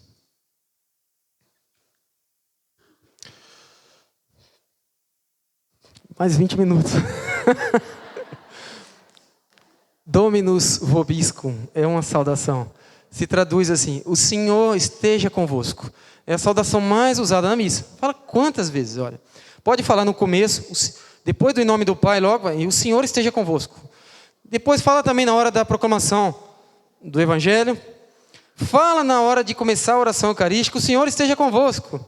Depois, na hora de dar a bênção final, o Senhor esteja convosco. É a saudação mais usada. O Senhor esteja convosco. Muitas vezes se usa na missa. Qual é o sentido desse? O Senhor esteja convosco. O sentido desse é o inverso do que aconteceu na encarnação. Que Nosso Senhor é chamado de Emanuel, que significa Deus conosco. Então o padre diz: Deus convosco. O Senhor esteja convosco. O Emanuel, que estará agora no meio de vocês. Né? Isso é um desejo muito bonito, né? O Senhor esteja convosco. É baseado nessa passagem bíblica. Então, é uma alteração dessa fórmula bíblica, né? O Emanuel. Além de várias passagens do Antigo Testamento, que são parecidas com isso também. E a resposta? Quando o padre diz: o Senhor esteja convosco, ele deseja que Deus esteja com aquela pessoa através da graça. A graça santificante. Quer dizer, quero que Deus habite o seu coração. Por isso eu digo: o Senhor esteja convosco. E a resposta do povo para o padre em latim é: et cum spiritu tuo, que significa ir com o teu espírito. Em qualquer país do mundo, a resposta do povo é: ir com o teu espírito. Porque do mesmo jeito que o Senhor, Padre, desejou para nós que Cristo, que Deus esteja conosco, nós queremos que esteja na tua alma também. É devolvendo, né? Ir com o teu espírito. Aqui no Brasil, a tradução foi feita diferente. Ele está no meio de nós. É assim que nós respondemos. Que não é propriamente a tradução dessa passagem. E a justificativa foi que havia um avanço do espiritismo, né, no Brasil mais do que nos outros países. Então eles tinham medo de, na hora de traduzir, o pessoal vai sair com o teu espírito. Isso é uma coisa meio que podia dar confusão. Então daí o uso aqui no Brasil de ele está no meio de nós. Mas na verdade, se você for em qualquer outro país do mundo, a resposta é: ir com o teu espírito. Né? Ir com o teu espírito. As outras fórmulas de saudação inicial, por exemplo: a graça de nosso Senhor Jesus Cristo, o amor do Pai e a comunhão do Espírito Santo estejam convosco. São bíblicas. As 2 estão na 2ª carta de São Paulo aos Coríntios. Aí nós respondemos: bendito seja Deus, que nos reuniu no amor de Cristo, indicando que nós estamos unidos num só coração, numa só alma e com o mesmo pensamento, né? Em agradar a Deus, glorificar a Deus. Em comunhão entre nós. Vem o ato penitencial, que eu confesso a Deus Todo-Poderoso. O Papa Francisco faz questão de ressaltar esse gesto de bater no peito. Ele diz: nós temos que bater no peito. É por minha culpa, minha tão grande culpa. Por quê? Aí ele conta uma historinha. Recordo de uma história, está na metade mais ou menos ali, narrada por um missionário idoso, de uma mulher que foi se confessar e começou a falar dos erros do marido. Vai na confissão, fala mal do marido. Meu marido fez isso, isso, isso. Depois passou a contar os erros da sogra. Em seguida, os pecados dos vizinhos. A um certo ponto, o confessor disse-lhe: mas senhora, diga-me, acabou? Muito bem, acabou com os pecados dos outros. Agora começa a dizer os seus. Seus próprios pecados. Então bate no peito para dizer: o pecado é meu, não é pecado dos outros. Depois do confesso, aí tem o Kyrie eleison, que tem vezes que a gente não traduz, né? Canta assim, Kyrie eleison. Por que não traduz às vezes? Se for traduzir, fala, Senhor, tende piedade de nós, né? Mas muitas vezes se conserva assim, Kyrie eleison. Isso não é latim, isso é grego. E grego foi a língua do Novo Testamento. Eleison aparece no Novo Testamento quando, por exemplo, o cego diz a Jesus, Jesus, filho de Davi, tem piedade de mim. Aí ele fala, Cristo eleison, né? Eleison, tem de piedade de mim. Usa essa expressão. Então, Kyrie eleison, que a gente traduz por Senhor, tem de piedade de nós. E depois, Christe eleison, Cristo, tem de piedade de nós, se conserva assim, não só pelo seu uso bíblico, mas porque ele significa muito mais do que um pedido de perdão. Kyrie eleison não é o ato penitencial. Ato penitencial é confesso a Deus, todo esse ato penitencial. Kyrie eleison é um pedido de misericórdia ao Deus que pode olhar a minha miséria e me ajudar em todos os sentidos. Não só no sentido moral, de perdoar os meus pecados, também nesse, mas também me ajudar nas minhas dificuldades. Se eu sou cego, como esse da Bíblia, me dá, quem sabe, a visão. É um pedido de Deus, olha para mim, Senhor. É isso que está pedindo, naquele Kyrie eleison. Então, quando você põe, Senhor, tem de piedade de nós, esvazia um pouco esse sentido, que parece que está somente pedindo perdão. Então, conserva a palavra original, porque não tem como traduzir mantendo o mesmo valor que ela possui. Então, Kyrie eleison é um grito desesperado a Deus para que olhe para nós, para toda a dificuldade da nossa vida, para tudo que passamos. Tem misericórdia, Senhor, de nós. Isso que está pedindo a Deus no Kyrie eleison, não só a absolvição. Tem esse livro, Relatos de um Peregrino Russo. Eu estou deixando aqui, quem gosta de ler, né, um conselho. Relatos de um Peregrino Russo é um livro bem pequeno, bem fácil. Recomendo esse livro porque vou contar uma história. Eu queria muito sonhar com alguma coisa de Deus. Estava no seminário. Todo mundo fala, hoje eu sonhei com Nossa Senhora, sonhei com São José, sonhei com o meu anjo da guarda. Nunca sonhei com nada disso. E falava, então eu sou muito bem ruim. Então todo mundo sonha, só eu que não. E por acaso, alguém me deu esse livro de presente. E eu fui ler antes de dormir, e tinha lá no seminário, tinha um negócio de apagar a lâmpada que ficava perto da cama já. Então você podia ler deitado, desse sono, só apagava e dormia, né? E eu fui ler esse livro. Nesse livro, o que é a história? É um homem que queria entender o significado daquela expressão bíblica que diz assim, orai a todo instante, orai sem cessar. Aparece em várias passagens bíblicas isso, né? 1 Tessalonicenses 5,17, Efésios 6,18 e em outros lugares também. Orar sem parar. E falava, como orar sem parar? Quando eu estou comendo, por exemplo, como eu vou orar? Ou então, quando estou dormindo, como vai vir minha oração? Então aquilo incomodava ele. Nunca consegui cumprir essa passagem. E ele começou a procurar, então era um peregrino, porque ele ia em todos os lugares onde dizia que tinha um homem muito santo. Ele ia lá naquele homem santo para saber o que significava aquela palavra e como que ele ia resolver. Que em todo lugar que ele batia, ninguém dava uma resposta satisfatória. Um determinado dia ele encontrou um desses mestres espirituais que respondeu o que ele queria, deu para ele a chave para entender isso. E ele gostou muito desse mestre espiritual, né? E passou alguns dias, o mestre morreu. Já não podia mais, mas respondeu para ele o que tinha que responder, né? Aí eu dormi. De noite sonhei com esse mestre, esse peregrino. Falei, graças até que enfim. Então eu vi que esse livro, a história, ela fala muito ao coração, diretamente, né? Quer dizer, impregnou a imaginação. Né? Impregnou a imaginação, não a inteligência, mas a imaginação. Então é uma leitura muito boa, que as leituras melhores são aquelas que elas se grudam no nosso coração, né? A nossa imaginação. De vez em quando vem assim. Elas santificam essas leituras assim. Então a resposta que o homem deu o seguinte, ele ensinou uma técnica. Né? Assim, você vai dizer por aí, Kyrie eleison, somente você vai dizer isso. Ou você pode, ele aumentava um pouquinho o tamanho da frase, né? Para ficar mais parecido com a frase bíblica. Jesus, filho de Davi, tem de piedade de mim. Mas era uma composição com essas palavras, Kyrie eleison, em grego mesmo. E aí o rapaz então andava respondendo, Kyrie eleison, não, mano, Kyrie eleison, né? Aí o mestre falou, agora você começa a fazer isso ser constante, simultâneo com as batidas do seu coração. Seu coração bate, então você fala, Kyrie, o coração dá aquela paradinha, eleison, que eleison, por exemplo. Quando você parar de falar, o seu coração não vai parar de bater. Então aquilo vai transformar a sua própria batida do coração, ou o ritmo da sua respiração. O que você quiser marcar com aquelas palavras vai estar continuamente glorificando a Deus, né? Sem orar incessantemente. E aí ele ficou feliz, que ele se sentia orando sempre, mesmo sem dizer nenhuma palavra, né? Porque ele, entre aspas, contaminou a respiração dele com o Kyrie eleison. Tudo era Kyrie eleison. Então o Senhor tem de piedade é uma fórmula de oração, é uma súplica a Deus, não é propriamente o ato penitencial. Hino de louvor. É o glória. Vamos passar de passagem para a gente encerrar, né?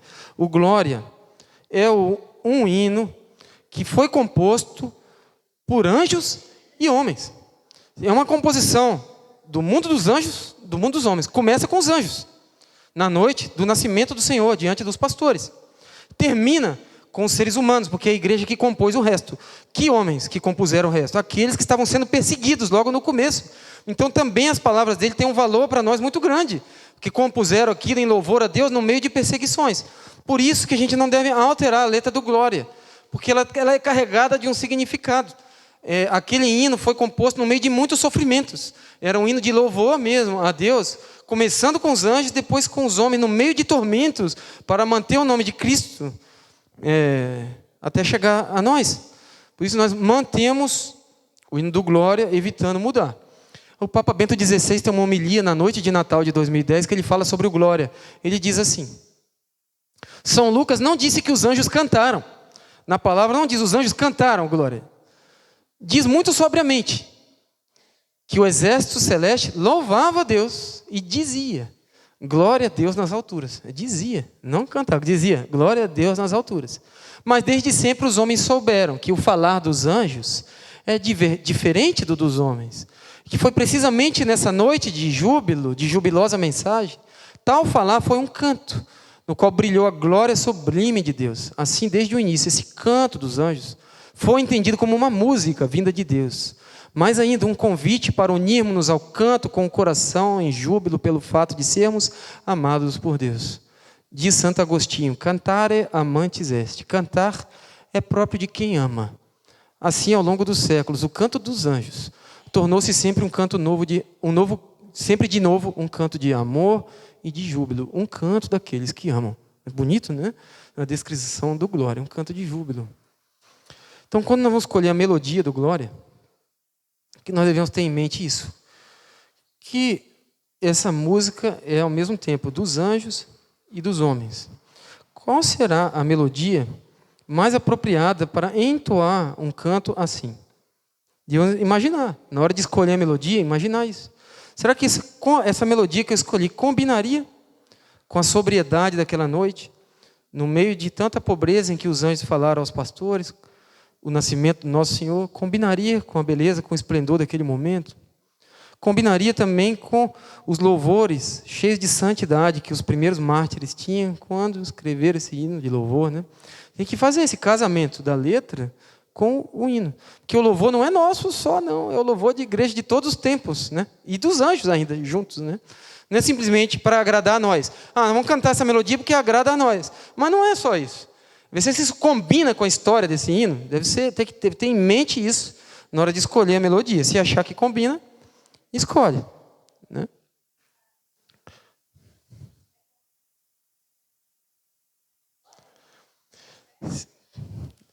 Essa não é polêmica. Se não gosta muito assim dessas coisas, falar assim, não pode, entendeu? Isso é complicado, né? O que eu penso sobre as palmas? Já falei uma vez aqui, né? A palma segue a melodia. Na verdade, se você escolher uma melodia sóbria, todas as pessoas vão ficar sóbrias. Se você escolher uma melodia agitada, todas as pessoas vão ficar agitadas. É natural, as pessoas seguem o que a melodia faz. Tem algumas melodias que até eu mesmo ali, às vezes, começo a balançar um pouquinho, Tem que... Então isso não é, não para de bater palma, mas a melodia continua pedindo a palma, então fica uma coisa dissonante, né? Eu acho que tudo passa, a equipe de canto é que tem a responsabilidade sobre isso aí, aquilo que escolhe vai levar o povo a fazer. Então não devemos falar propriamente das palmas, nós devemos falar da música que vai ser escolhida, né? Assim que eu penso.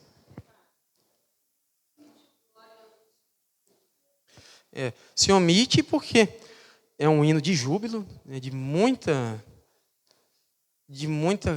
grandeza, né, perante o Deus que se revela, né, o Deus maravilhoso, os homens estupefatos diante da maravilha de Deus. Então tem alguns tempos litúrgicos que são de penitência, como a quaresma. Então omite o glória para tirar esse esplendor. Assim como todo o resto da liturgia também fica mais sóbrio, né? No tempo da quaresma ali tudo fica mais contido, não tem flores, as flores vão embora. Então tudo aquilo que ornamenta a liturgia sai, fica tudo mais sóbrio, né? Então é por isso, para dar sobriedade maior, para ficar mais seca a liturgia. Na quaresma até se pede no missal para não ter nem sequer instrumentos musicais. A pessoa fica, pô, que falta que está fazendo instrumento? Sim, está fazendo falta, é para isso. É quando chegar a Páscoa, ficar feliz, agora veio o instrumento. Então, esse que é o sentido, né, de remover o glória em alguns momentos. Tem a oração inicial da missa, depois aquela oração, oremos. Aquela oração sempre diz alguma coisa sobre a missa, sobre o mistério que vai ser celebrado. Vamos pular ela um pouquinho, mas só saber quem é o homiliasta que está aqui. Sempre para preparar as homilias é bom ver aquele oremos, que sempre tem ali uma dica, né, sobre o que nós podemos procurar no texto daquele dia e meditar sobre aquilo, né? Aquela oração já direciona também a pregação. Fica aqui como conselho, né? Vamos pular. Liturgia da palavra, já vimos várias vezes. A aclamação ao evangelho. Aclamação só dizer o que significa aleluia. Aleluia significa louvai ao Senhor. E o aleluia é uma coisa própria. O aleluia não é só para preparar o evangelho, não. Aquilo não é uma introdução para o evangelho só. O aleluia é um rito. O que tem agora na hora do aleluia? Aleluia. É o rito do aleluia. Tem um momento, entende? Aquela aclamação, ela tem uma existência própria. Ela não existe só em função do evangelho. Então, aleluia, aleluia, aleluia. Se for rezar, está sem o R ali, se for rezar, se diz 3 vezes. Canta o aleluia. E muitas vezes pode ter a procissão do evangeliário naquele momento, né? E junto com o aleluia tem sempre um versículo, que é chamado antífona, que alguém canta ou diz aquele versículo. E é um momento. Assim como tem um salmo, tem esse outro momento. É um momento do aleluia. Por isso que não é correto, depois que proclamou o evangelho, repetir o aleluia, porque já passou a hora dele. Ele não está ali como um acompanhante do evangelho, ele é um rito da aclamação, né? Aquele momento ali do aleluia. Se uma pessoa vai repetir o aleluia depois, também nós não devemos ficar ridicularizando a pessoa, reclamando, isso também não vai mudar nada, né? Mas, se for levar ao pé da letra, o aleluia é para aquele momento ali, porque ele é um rito próprio, né? E nem se deve acrescentar outras palavras ao aleluia. Não, é aleluia, aleluia, aleluia. Pode mudar a melodia, várias melodias de aleluia, mas não, por exemplo, aleluia, alegria, minha gente. Aí você está acrescentando uma palavra que não é prevista naquele rito, né? Se nós podemos, nos nossos encontros, grupos de jovem, ou nos nossos conselhos, né? Vamos proclamar o evangelho aqui, aí, aleluia, alegria, minha gente. Mas não na missa, né? Porque tem aquele momento ali. E eu creio. Creio, nós não veremos. É o assunto do nosso próximo encontro. Próximo encontro, então, é sobre creio. Somente sobre isso. Creio, que nós chamamos também de credo, que significa eu creio, em latim, credo. Então vamos rezar o credo, porque não é credo em cruz, não, credo, sim, e eu creio. Embora o próprio credo em cruz, essa expressão também pode ser que tenha uma origem aí, né? Eu creio na cruz, né? Credo em cruz, é bem provável, né? Enfim, vamos encerrar. Alguém quer falar alguma coisa? Uma pergunta?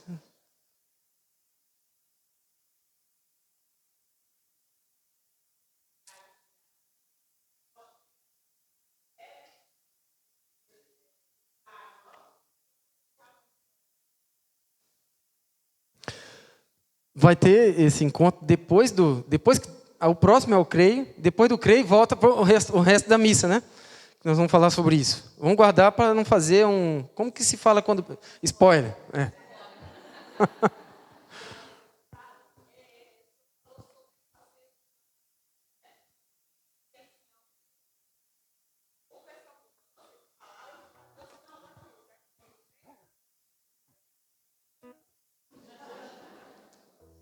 Entendi. Que a haste ficaria muito pequena embaixo aqui, né? Pode ser que ela fica desenhada de cabeça para baixo, né? Mas em alguma pessoa, né? Se tiver o pescocinho curto, né? É muito relativo isso, né? Relativo aí. Mas o modo previsto é esse, né?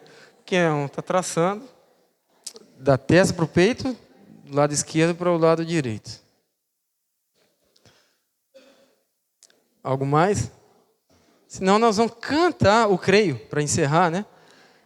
Porque é possível cantar o creio. E até deve ter várias melodias, né? Mas será um bom costume. Nos dias mais solenes, ou nos domingos, a gente cantar o creio. Por que não? Canta o santo, canta o glória, cantar o creio também. Deixa ele sempre rezado, dá uma diversificada, né? Cantar. Vamos cantar o creio para a gente encerrar.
Modificada para caber na melodia, né? Mas aí no dia pode colocar ou achar uma outra melodia que mantenha a letra exatamente como está, né? Eu não conheço, eu pessoalmente talvez alguém conheça aí. O Senhor esteja convosco. Ele está no meio de nós. Abençoe-vos Deus Todo-Poderoso, Pai e Filho e Espírito Santo. Amém.